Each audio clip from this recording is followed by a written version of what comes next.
This is Espresso Chat, conversations over coffee. We discuss business, family, and other interesting conversations over a cup of coffee. Enjoy. This is Kairu on Espresso Chat. Today I have a thought for you.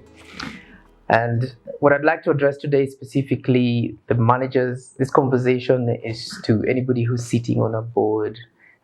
If you charge the responsibility of looking after organizational resources, either as a CEO, as a director, as a business owner, from time to time, you will see either the staff coming or the business demanding that something is improved, that we buy this equipment or we invest in that because hopefully it will make a good return for the business eventually. And what I wanted to address today is a concern that management is left to deal with.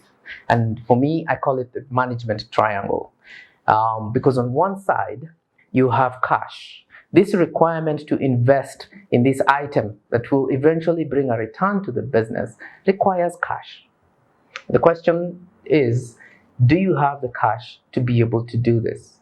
Now, for this cash to be made available, obviously, there are people of this end, who are the employees, who need to have the capacity to run the machine, for example, to manage this investment that you're just about to make.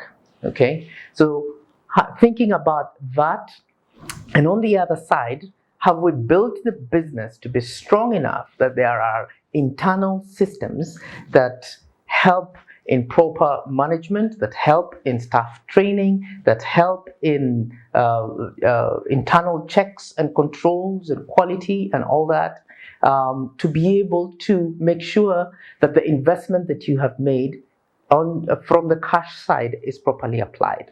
What I would submit to you is that this is a delicate triangle that every manager needs to carry in their mind. And ideally, if you can work to see that this triangle is growing like an equilateral triangle, that all sides equal, that it is growing properly, then there is no strain to the business. If your cash demands are so high, they will obviously strain. They will obviously strain the other two resources. You can imagine I'm hiring employees and not having the cash to pay them. That is stress on the manager. You can imagine investing in equipment and not having people to run that equipment. Again, that is stress on the manager. Now, your production plant is producing what it is producing, but there are no systems to check on quality. There are no systems for maintenance. There are no systems for risk transfer, and so on and so forth. Those are the concerns that management is having today. But what I suggest is carry those three items in this perfect triangle and make sure that none of these sides is growing faster than the other. Then you will have peace and it'll be easier for you to run the business. This is Kairu on Espresso Chat.